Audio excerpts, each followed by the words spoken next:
Hey everybody, it's John Kraska with EveryLibrary and the EveryLibrary Institute. It's another edition of EveryLibrary Live, our conversations with the American public about the joy of reading, the culture of writing, how libraries fit into all of that.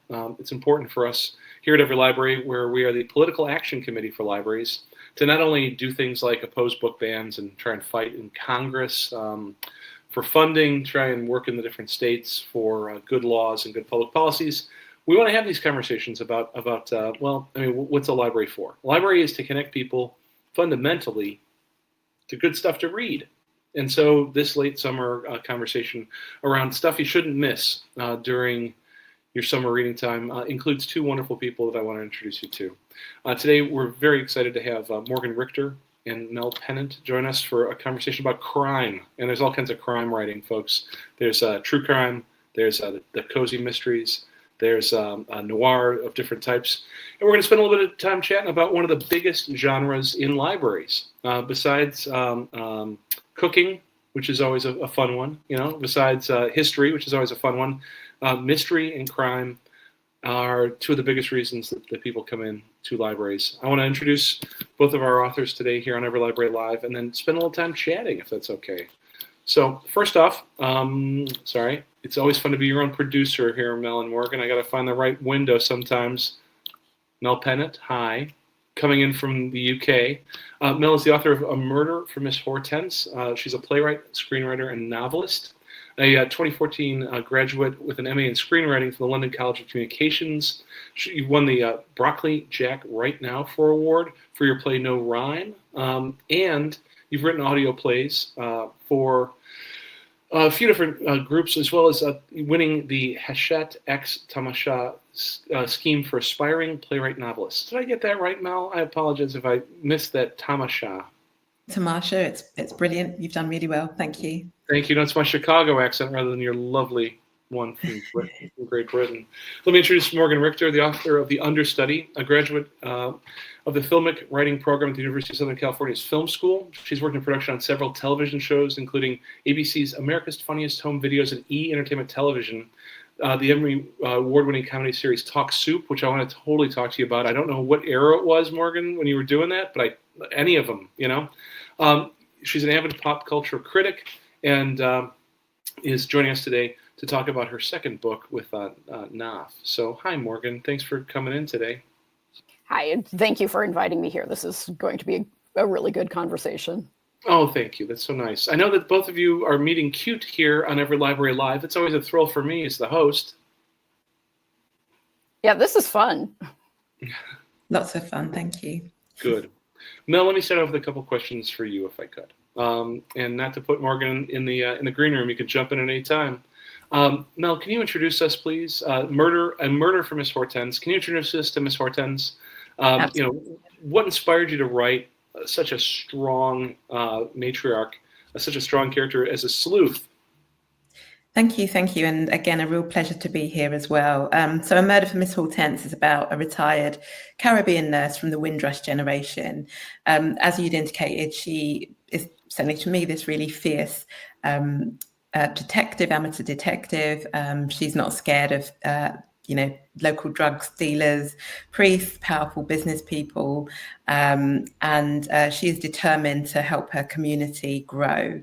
But when a dead man turns up at the bottom of some stairs, she realized that she's going to have to investigate that murder. And in doing so, she kind of has to investigate murders from the past to try and let her community know that there is a killer amongst them. And in terms of the inspiration for her, I think it was after I'd written my book that I'd realized how much my grandparents had influenced me in creating the Partner Network and creating Miss Hortense specifically. She is this larger-than-life character who, has a lot of history with her and carries quite a lot, but does it in quite a light way. My grandparents came from the Windrush generation. They migrated to the UK in the 60s and had to deal with a lot of hostility during that time, but built a life for themselves and their families and are a huge kind of inspiration to me.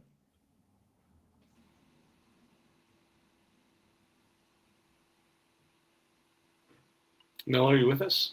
I'm with you. Can you still hear me? Unfortunately, I had a little bit of a bobble there. So you mentioned about your Oh. grandparents coming in the 1960s. Do you mind repeating yourself? Of course, absolutely. Yes. I hope you can hear me clearly You're now. coming through just fine. Thank you. Yeah, fantastic. So I was saying the inspiration for Miss Hortense and the Partner Network have been my grandparents. And I didn't really realise that I was writing a book inspired by them until after I'd written the book. But basically, they were part of the Windrush generation. They came to the UK from Jamaica in the 1960s, and they, came to what would have been quite a hostile environment, but they set up their lives. They found solutions to the problems that they would have encountered. And I was just really inspired and still am inspired by them and their generation as well. So Mel, I want to keep learning a little bit more about the book and all that. But in the green room before we came on, Morgan, you said some very interesting and very complimentary things about Mel's book. Do you mind sharing with our listeners today what you mentioned about it? Yeah, absolutely. I have the book right here. I thought it was wonderful. What really struck me about it was that it has the trappings of what we think of as a cozy mystery, which is a genre that I love very most much, in that it has kind of an unconventional amateur detective and it has things like recipes in it, which the full text of recipes embedded within the story, which is another element that I love. But on the other hand, unlike cozy mysteries, it's got kind of this very dark and complicated story that deals with decades-old trauma and this really vast array of really interesting characters, many of whom are leading kind of shady lives, and it's really wonderful, and I just dearly loved it. And thank you, Mel, for writing it. Thank you so much for that. I really, really appreciate it. And it's interesting to hear you say, that it has a depth to it that goes beyond the cozy mystery. And when I was writing it, I wasn't thinking I'm writing a cozy mystery, so I need to contain the book within those parameters. I really wanted to tell the story of this community because, as hopefully I've indicated, I'm absolutely fascinated with them. I was raised by my own grandparents. And there was a real joy in our home, both through food, which is kind of why the recipes are there, but also the way that they just, encountered things. They didn't kind of get weighed down by negative trauma and things that may have happened in their life. They sort of moved on. And I wanted to kind of express that lightness and darkness. So I'm really pleased when people say that they have kind of got that in the writing. Well, it's interesting the structure of the novel, being similar to and more than glancing resemblance around a cozy or koozie, but social commentary at the same time. I mean, balancing charm, as it were, and a charming but hard character. I said sharp-witted or strong. You said fierce. The charm of that, balancing that. As a writer, between the didactic nature of social commentary and this charming, complicated individual, how do you hang that together as a writer? I think for me, I'm just led by the stories. They are the things that drive me. I love the complexity of stories, the conflicts that you can get within stories. I don't think that our lives are kind of very vanilla and one-dimensional. They are three-dimensional and hold all these different elements. And I was just, I write quite organically, so I think just naturally that came out. But I really didn't want to kind of whitewash their story either. I wanted it to be realistic, and in doing that, it was balancing all of those elements that you're talking about. Mm-hmm. So you've been a playwright. You've written for the stage. Is the process different, or did you simply just structure the comes in from stage left differently? Yeah, thank you. I think, Morgan, I know you're involved in kind of TV, and for me, all of my writing is very visual, whether it's a play or even if it's audio. I see the characters and I see the story, and it's only once those characters start talking to me that I start writing. So I think I start from a very similar place. I am writing a play at the moment, though, and I feel like the headspace that you need for writing a novel and writing a play are for some reason quite completely separate. And I find the playwriting incredibly intense in a way that I don't so much find in the novel writing. I think you can find your way in novel writing, and it's a bit more forgiving in terms of getting there. Whereas with a play, and I guess the same as with screenwriting, you have to be really, really lean. And so I think you're always conscious of that when you're writing. So sometimes that can cause a bit of paralysis, because you're like, do I really need these words in here? And that can kind of stop you from writing. So I think there are a lot of similarities in the different spaces that I write, but I think in terms of the brain space, they're completely separate. And I'm actually struggling a bit, sort of flipping between the two, because I find that quite difficult. But I think they're both really valid. I love both forms. And I think a play demands different things from an audience than, say, a novel does. Mm-hmm. But yeah, they're as a writer, flipping between the two, I find quite difficult. Morgan, does that resonate with you? Absolutely. Screenwriting is one of those things where I really enjoy. I enjoy both screenwriting and novel writing, but with screenwriting, the format is so controlled and contained, and that you really do have to be, I think, Mel, you used the word lean, and that's exactly it, where you pare down your prose to exactly what has to be there. And, I started out writing screenplays, and when I switched to novels, it just felt so luxurious to be able to use as many words as I wanted.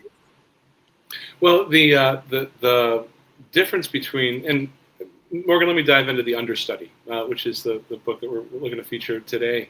It's a very glamorous world there in New York opera. It's a very cutthroat world as well. The use of more words on stage here being sung. I mean, I don't see a lot of. Everybody thinks about the Phantom of the Opera as somehow or another like the gold standard mystery, but the murder mystery, cutthroat kind of murder mystery here. Can you take us through the world that you created for the Understudy?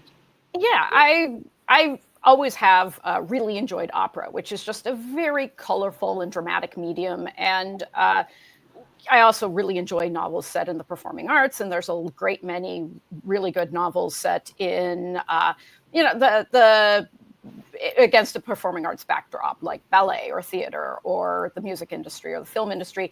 But there's not too much that I found like a mystery or a thriller set in the contemporary opera world. So I really wanted to explore that. It seemed like the Understudy, which is about this rivalry between two divas that turns homicidal during the production of an opera, which is based on the 1968 cult film Barbarella, which I think is a fantastic idea for an opera. I wish somebody would make a Barbarella opera. But you have this murderous rivalry, which is, I thought, it's a pretty operatic concept on its own. And then above and beyond that, throughout the Understudy, someone gets stabbed to death, and there's vengeance and thwarted passion, and there's deep-seated corruption. And all of these are also prevalent themes throughout classic operas, like Carmen and Tosca and Rigoletto all have storylines that would not be out of place in a thriller. So I tried to kind of, while I was working, seed echoes of these classic operas throughout the book. And I just think the opera world worked extraordinarily well as the backdrop for the story that I was trying to tell. It's interesting because you've got a relationship between the understudy and the principal, but you're writing essentially a two character protagonists here in this novel. The relationship, can you describe the relationship a little bit, like the origin story, as it were, of this becoming something so suspenseful? Yeah, it's the story of Kit and Yolanda. Kit is the star and Yolanda is her understudy. And at first glance, they are polar opposites, where Kit has a very high degree of skill. She's extremely well trained in opera and has been to all the right schools, got all the right training, but she's emotionally controlled to the point of being repressed, and she kind of comes across as robotic on stage. Whereas on the other hand, Yolanda is this gorgeous ball of charisma, but she doesn't have anything close to the skill level that Kit has. And they both want the same role, and so instantly they despise each other. In fact, Yolanda tries to kill each other right in the opening chapters. The first line of the book is, "The first time my understudy tried to kill me was on the day we met." Yeah, that's told from. Yeah, as a reader, that's for sure. Yeah, it's all told from Kit's perspective as her understudy just repeatedly tries to murder her and is not particularly discreet about it. And while I was writing, I was worried that just having this nonstop barrage of animosity between these two fierce mortal enemies would get kind of tedious or one note after a while. So I tried to give their dynamic more layers by giving Kit and Yolanda some moments where they almost seem to like each other and where they realize they have some common ground, where they both come from very similar troubled backgrounds that they've each processed in wildly different ways. And, you know, even though Yolanda keeps trying to flat out murder Kit, there's these grace notes between them. And I'm hoping that these small moments actually heighten the tension of this rivalry and keep it, just because, again, starting off at the first chapter with a, attempted murder, if I sustained that pitch of the tension, I think it just would have been fatiguing after a while. So I think for me, the challenge was pulling back occasionally on the rivalry and having moments where the readers go, okay, maybe Yolanda's not such a terrible person, even though she keeps trying to murder Kit, It's interesting. The phrase that comes to mind is familiarity breeds contempt. Not the other way around, which is that we get to know each other and we become more empathetic and we can get past our differences. No, they would have these simmering moments where the undercurrent was still there, and at the end of the day, it didn't help. Nope. Yeah, the pacing in a book is so important, as you've just mentioned, Morgan, about the understudy. Mel, pacing, part of the recipes, part of the familiar, kitchen scenes and the almost the actor business, that goes on. A little bit about pacing on your side too. Do you hear what Morgan's saying about, not too much of a through line? You got to pull back once in a while. Absolutely, and you want to keep that suspense as well, and you want to keep people turning the pages. And for me, one of the notes I had in some of my later drafts was that dun dun dun at the end of a chapter. How do you create that? And I'm writing my second book. Do that again. I want to make sure I heard you right. Dun dun dun. That's what I thought you meant. Yeah, okay. It's the, I must read, I can't go to sleep now, whatever it might be. So yeah, pacing is really important. And I think you feel that, again, I feel like maybe for those who have worked in TV or with plays, you're kind of used to sort of a 3-act or, an act structure where you have that kind of pace throughout the kind of, the way that the action will, build and crescendo and come to a 4th act, and then you've got the showdown. And so I think certainly for me, that's sort of the natural way that I work. And I think, readers expect to kind of have a bit of that structure as well when they're reading. Well, so there's people, which we've been discussing about your protagonists. We've got pacing. We also have place. And both of you have a very strong sense of place, I think. And maybe it's because you do have enough room in a novel instead of on a script to explore more. But Morgan, it's New York opera, and that's like that. Not to say New York's a character in the story, but New York's a character in the story, And Mel, is it Biggles Way? Yeah, okay. Like that whole idea of the Midlands. Both these stories, you couldn't just pick it up and move it. Yeah, so for me, I actually wanted to create a story that wasn't based in London, because I think a lot of people think, or there seems to be a perception that Black people in England only live in London, but Black people are everywhere throughout the UK. So it was actually really important for me to base the story not in London, but somewhere else actually, where the Caribbean community has settled historically. And so that's why it was important for me to set it in the Midlands actually. And it's been really great to have people sort of come to me and say, oh, actually, I know this is a fictional place, but I can actually recognize it, which is really good. But I think, place is very important. And Morgan, I guess the same for you in terms of New York. Yeah, absolutely. I lived in New York for about 8 years. And it really is, John, as you were saying, it's a character in the understudy. And I know that is the cliche, but it really is. One of the reasons that New York was so important is that the understudy takes place within a smaller independent opera company. And New York's one of the few cities, certainly in the US, that can sustain multiple opera companies. That not only do you have the Met, you have a great many smaller, but still hanging in there, independent companies. And I grew up in Spokane, Washington, and we had one very small opera company. I liked New York as a place where opera can be part of people's lives. And so that was important. That's really cool. I wanted to talk to you both for a minute, if I could, about the evolving nature of the genre that you're both writing in. That mystery and crime is definitely changing as we're moving into this part of the 21st century. We're blending those cozies, the noir, psychological suspense. A lot of those lines that used to be there, and Mel, to Morgan's earlier point about your work, aren't there anymore. I mean, I think that you're both doing some good work stretching or maybe even reimagining some of those traditional boundaries. Yeah, I mean, as I said, from my perspective, I don't think we have to be limited by the genre. I think we can go wherever we want to go. I think for readers, they like to know what they're reading, and I hope that they can pick up this book and identify a cozy mystery if that's what they're looking for. But it also takes them into new worlds, and I've had a number of readers come to me and say, oh, I didn't even know, one of the things that my book features is something called the Partner, which is a mutual saving scheme that actually the Windrush generation who came to the UK in the 60s set up. And basically it was a means of allowing them access to credit when banks wouldn't lend to them.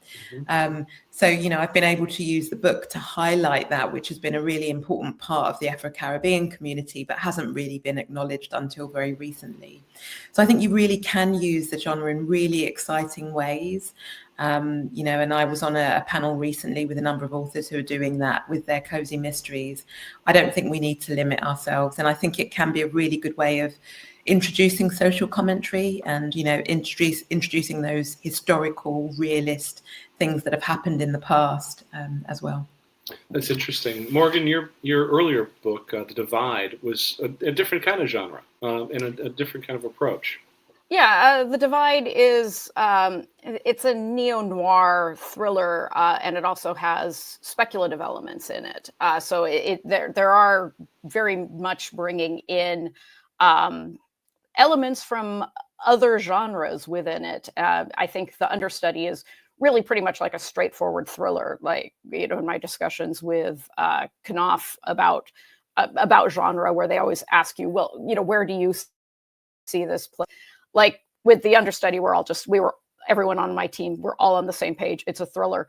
Like with The Divide, it went from, it's an upmarket mystery with speculative angles it's a neo-noir thriller. It just, at some point, it has been classified in multiple different genres, just because I think much more than The Understudy, it pulls from a lot of different directions.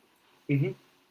So, we're here at EveryLibrary Live. We're talking about the culture of reading, the joy of writing, and I think that you both inhabit that joy of writing. But I got to ask you a story about libraries, because I'd be remiss if I did not.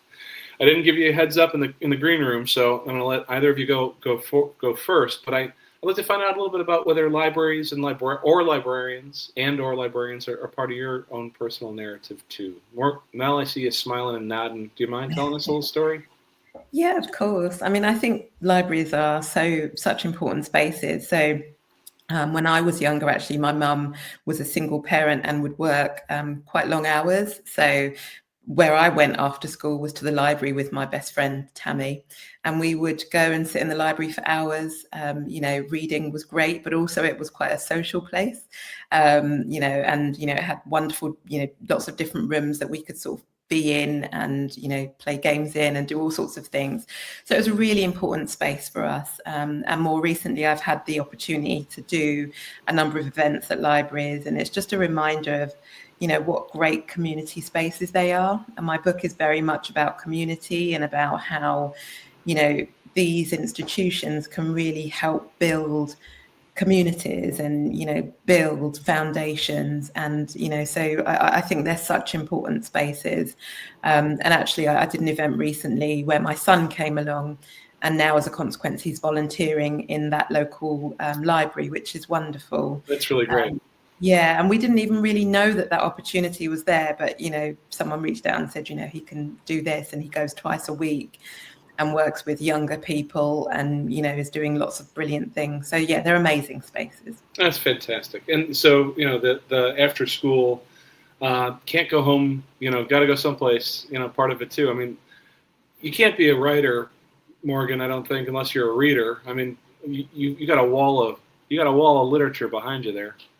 I got a lot of books. I share a studio apartment. This is my studio apartment that I share with my sister, and every wall in the apartment is these books. The bookcases were from our late parents, and they had a great book collection. I had a great book collection. My sister had a great book collection, and when we moved in together here in Seattle, the books have just taken over the apartment. Mm-hmm. So we chose the apartment by the one that had the most wall space that we could fit the bookcases on. So the private library, the public library too?